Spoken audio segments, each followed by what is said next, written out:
Hello मेरे प्यारे से दोस्तों, जैसा कि हमने पिछले एपिसोड में देखा था कि शियाओ और ची मैंग होंग के बीच में अब बैटल स्टार्ट हो जाती है। ची मैंग होंग खुद को हारता हुआ देख के वो अपने टाइम बीस्ट प्रीमोडियल स्पिरिट को समन कर लेता है। एक धमाका होता है और शियाओ भी पीछे हट जाता है। मेरे प्यारे से दोस्तों, इस नॉवेल एक्सप्लेनेशन को स्टार्ट करने से पहले मैं आप सबको बता दूं कि वीडियो की स्टोरी पे ध्यान दीजिएगा, वीडियो क्लिप पे नहीं। ये बार बार मैं आप लोगों से कहता हूँ, मगर फिर भी कुछ व्यूवर्स ये सुनने के बाद भी मुझसे कहते हैं कि भाई वॉइस के साथ क्लिप क्यों नहीं मैच हो रही है। तो मेरे दोस्तों, उनको आप लोग कमेंट बॉक्स में प्लीज़ अपनी तरफ से बता दीजिएगा कि ये नॉवल वीडियो है। वो लोग तो मुझे सच में पागल कर दिए हैं।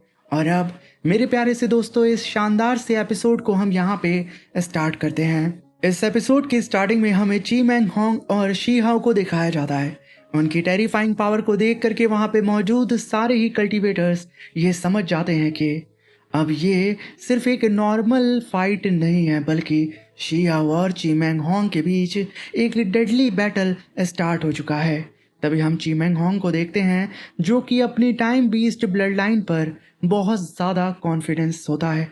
उसका सबसे बड़ा एडवांटेज है टाइम दाव। वो अपनी पावर का यूज़ करके शिहाओ को स्पेस टाइम के अंदर सप्रेस करने की कोशिश करता है। उसकी स्पीड और अटैक इतने स्ट्रेंज होते हैं कि सामने वाले को समझना मुश्किल हो जाता है कि अटैक एग्जैक्टली किस डायरेक्शन से आ रहा है। लेकिन शिहाओ अब पहले वाला शिहाओ नहीं था।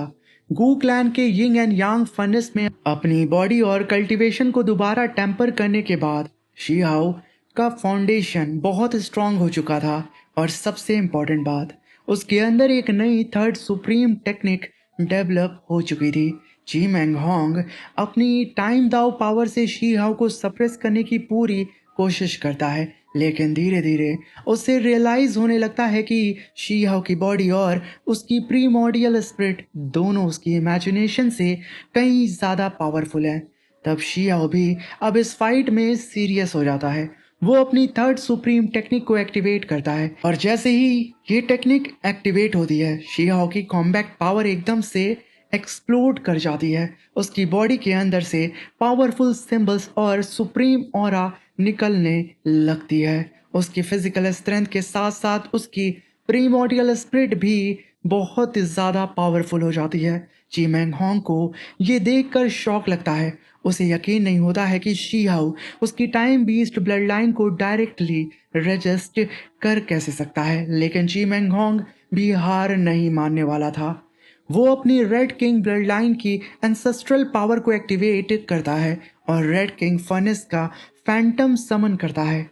ये अटैक शी हाउ को कंप्लीटली क्रश करने के पर्पस से होता है। गैदरिंग में मौजूद कल्टीवेटर्स को लगता है कि अब शी हाउ के लिए ये सिचुएशन बहुत ज़्यादा खतरनाक हो गई है। लेकिन अगले ही मोमेंट में एक धमाका होता है। शी हाउ सीधा अटैक करता है। उसकी थर्ड सुप्रीम टेक्निक की पावर के सामने ची मैंग होंग की डिफेंस टूट जाती है और शी हाउ का अटैक उसके चेस्ट को डायरेक्टली हिट कर देता है। ची मैंग होंग की बॉडी बहुत ही बुरी तरीके से डैमेज हो जाती है। अब जो पर्सन कुछ देर पहले शी हाउ को सप्रेस कर रहा था, वही अपनी जान बचाने के लिए एकदम पागल हो जाता है। ची मैंग होंग समझ जाता है कि अगर वो यहाँ और रुक गया तो शी हाउ उसे सच में मार डालेगा। इसलिए वो अपनी प्रीमोडियल स्पिरिट को बॉडी से एस्केप कर देता है और वहां से भाग जाता है, क्योंकि एकमात्र यही तरीका था अपनी जान को बचाने का। अब शियाओ के हाथ में तो उस ची मैंग होंग की बॉडी लग चुकी थी। मगर इस नज़ारे को देख करके, इस बैटल को देख करके जितने भी यंग सुप्रीम होते हैं, वो सब के सब अपने माथे को पकड़ लेते हैं, क्योंकि लिए कहीं ना कहीं वो लोग भी शिहाओ को मारने के लिए मन में सोच रहे थे। मगर अफसोस, उन लोगों का वहम उनकी आंखों के सामने उनके सबसे पावरफुल कल्टीवेटर की मौत के साथ खत्म हो जाता है। और जैसे ही ची मैंग होंग की प्रीमोडियल स्पिरिट अपनी बॉडी को छोड़ के भागी थी, उसकी असली टाइम बीस्ट बॉडी वहीं पीछे रह जाती है और यहीं से सीन बिल्कुल अनएक्सपेक्टेड डायरेक्शन ले लेता है। बाकी कल्टीवेटर सोचते हैं कि शीहाओ शायद ची मैंगहोंग की बॉडी को डिस्ट्रॉय करेगा, लेकिन शीहाओ का रिएक्शन बिल्कुल अलग होता है। वो टाइम बीस्ट की बॉडी को उठाता है और उसके लिम्स को कट कर देता है, यानी कि उसकी बॉडी के छोटे छोटे टुकड़े करना स्टार्ट कर देता है। और यहाँ पे तो आप लोगों को पता होगा कि आखिर शी हाओ के हाथ में जब कोई बीस्ट लगता है तो वो क्या करता है। तभी हम देखते हैं कि शी हाओ वहीं पर फायर जला देता है और टाइम बीस्ट को रोस्ट करना स्टार्ट कर देता है। ये देखकर गैदरिंग के अंदर मौजूद सभी कल्टीवेटर कंप्लीटली एकदम शॉक्ड हो जाते हैं। वो अपनी जगह पे फ्रीज हो चुके थे, क्योंकि ये चीमेंग होंग की जो बॉडी थी वो कोई ऑर्डिनरी बॉडी नहीं थी। ये रेड किंग की ब्लड लाइन का टाइम बीस्ट था। तभी वहां पे फॉरेन रालम का एक कल्टीवेटर कहता है कि जो कि उन यंग एम्परर में से एक था, अगर रेड किंग को पता चल गया कि उसकी ब्लड लाइन के एक इम्पॉर्टेंट मेंबर को शी हाउ ने ना सिर्फ डिफीट किया बल्कि रोस्ट करके खा भी लिया, तो जो यहाँ पे मैटर होगा ना वो बहुत ज़्यादा सीरियस होने वाला है। लेकिन यहाँ पे तो शी हाओ को किसी भी चीज़ की परवाह नहीं होती है।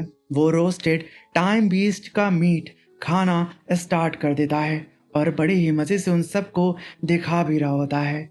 और यहाँ शी हाओ को एक अनएक्सपेक्टेड बेनिफिट मिलता है। टाइम बीस्ट की बॉडी के अंदर टाइम दाऊ के फ्रेगमेंट और पावर एसेंस मौजूद होते हैं। शियाओ जब उसका मीट कंज्यूम करता है तो वो उसके अंदर छुपी हुई टाइम रिलेटेड एनर्जी को फील करता है। ये एनर्जी उसके लिए एक पावरफुल कल्टीवेशन रिसोर्स बन जाती है। दूसरी तरफ ची मैंग होंग की प्रीमोडियल स्पिरिट किसी तरह एस्केप कर चुकी होती है, इसलिए शियाओ उसे इमीडिएटली चेस करके फिनिश नहीं करता है। अब शियाओ की नज़र गैदरिंग में मौजूद दूसरे कल्टीवेटर पर पड़ती है। ये वही लोग होते हैं जो इनलाइटमेंट टी के लिए एक दूसरे से कॉम्पिटिट कर रहे थे। शी हाउ को याद होता है कि इन लोगों ने पहले उसके साथ इंटरफेयर किया था इस टी गैदरिंग में, और अब सिचुएशन कंप्लीटली रिवर्स हो चुकी होती है। जी मैंग होंग जैसा इंपीरियल क्लैन का जीनियस भी शी हाउ से डिफीट हो चुका था, इसलिए बाकी रॉयल क्लैन के कल्टीवेटर्स शी हाउ के सामने कुछ भी करने की पोजीशन में नहीं होते हैं। शी हाउ उनसे उनके कलेक्टेड इनलाइटमेंट टी लीव्स निकलवा लेता है। किसी के पास शी हाउ के अगेंस्ट फाइट करने की हिम्मत नहीं होती है, मगर शी हाउ ने सिर्फ उनसे ही बाकी इनलाइटमेंट पॉट को लिया था जो लोग शी हाउ के सामने बकवास कर रहे थे। लेकिन सबसे इंटरेस्टिंग चीज अभी बाकी होती है।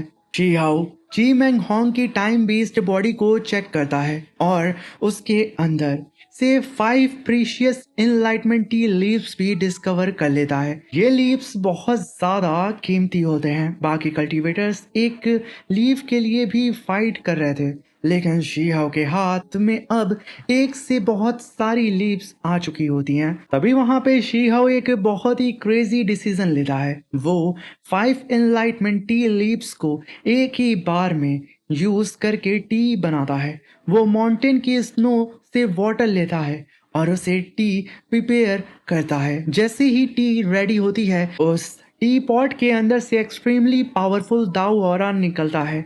बाकी कल्टीवेटर्स ये देखकर ऑलमोस्ट स्पीचलेस हो जाते हैं। उनके लिए एक इनलाइटमेंट टी लीफ भी प्राइसलेस ट्रेजर था। और शीहाओ 5 लीव्स को एक ही कप में डाल देता है, लेकिन शीहाओ बिना किसी हेजिटेशन के पूरी टी पी लेता है। टी कंज्यूम करते ही उसकी कॉन्शियसनेस एक एक्सट्रीम डीप स्टेट में एंटर कर जाती है। उसका माइंड कंप्लीटली शांत हो जाता है और वो हेवन एंड अर्थ के लॉ और दाव को कंप्रीहेंड करना स्टार्ट करता है। और शीहाओ के आसपास काउंटलेस दाओ सिंबल अपीयर होने लगते हैं और शीहाओ का ऑरा कॉन्टिन्यूसली राइज होने लगता है। और शीहाओ की कल्टीवेशन के अंदर जो रुकावट थी, जो कि उसे अगले लेवल पे ब्रेक थ्रू करने नहीं दे रही थी, वो बहुत ही तेजी से कमजोर पड़ने लगती है। और यहीं से शीहाओ की कल्टीवेशन एक और मेजर स्टेप लेती है, स्लैशिंग माई सेल्फ रैलम के लेट स्टेज की तरफ उसका ब्रेक थ्रू स्टार्ट हो जाता है। अब यहाँ पे हम समझ पाते हैं कि आखिर इस एपिसोड में हुआ क्या है। जियाओ पहले टाइम बीस्ट ब्लड लाइन को डिफीट करता है, फिर जी मैंग होंग की बॉडी से मिलने वाली रिसोर्स को अपने एडवांटेज में कन्वर्ट करता है, एनलाइटमेंट टी ऑब्टेन करता है और फाइनली उसी अपॉर्चुनिटी का यूज करके अपनी कल्टीवेशन को नेक्स्ट लेवल पर पुश करता है शियाओ। और सबसे इम्पोर्टेंट बात यह है कि ची मेंग होंग की प्रीमोडियल स्पिरिट बचकर निकल गई है। इसलिए शियाओ और रेड किंग लीग के बीच ये मैटर यहीं ख़त्म नहीं होता। आगे चलकर इसका बड़ा बवाल हमें देखने को मिलेगा। और इसी के साथ मेरे प्यारे से दोस्तों ये शानदार सी नॉवेल एक्सप्लेनेशन ख़त्म होती है। दोस्तों मैंने आप लोगों के लिए कुछ टी शर्ट और शर्ट को टैग किया है। अगर आप चाहें तो जा कर के अपने लिए 300 से भी कम में टी शर्ट शर्ट जीन्स खरीद सकते हैं, वो भी ब्रांडेड। और जितनी भी चीज़ें मैंने टैग की है मैं वादा करता हूँ कि वो सारी ही चीज़ें बहुत अच्छी हैं। इनफैक्ट आप लोग उसे पहन के काफ़ी ज़्यादा स्मार्ट लगेंगे। तो एक बार ज़रूर इन सारी ही चीज़ों को चेकआउट ज़रूर करिएगा। अब मिलते हैं इसके नेक्स्ट नॉवेल एक्सप्लेनेशन में और इसके ऑफिशियल एपिसोड में। तब तक के लिए मेरे प्यारे से दोस्तों अपना ख्याल रखें, सावधान रहें, सतर्क रहें। और वीडियो अच्छी लगी हो तो प्लीज़ अपने दोस्तों के साथ शेयर करके हमें सपोर्ट करें, क्योंकि लिए हमें आपके सपोर्ट की बहुत ज़्यादा ज़रूरत है। इसलिए दबा करके हमें सपोर्ट करें, वीडियो को लाइक करके और वीडियो को हाइप करके ज़रूर जाइएगा। मैंने एक और एनिमे सीरीज़ को अभी स्टार्ट किया है, तो आप जा कर के उस एनिमे सीरीज़ को देख सकते हैं जो कि वीडियो के एंड में आपको शो कर रही होगी। और अब मिलते हैं शी-हाओ की अगली कहानी में। तब तक के लिए अपना ख्याल रखें, सावधान रहें, सतर्क रहें। Thank you for watching. Bye bye, take care.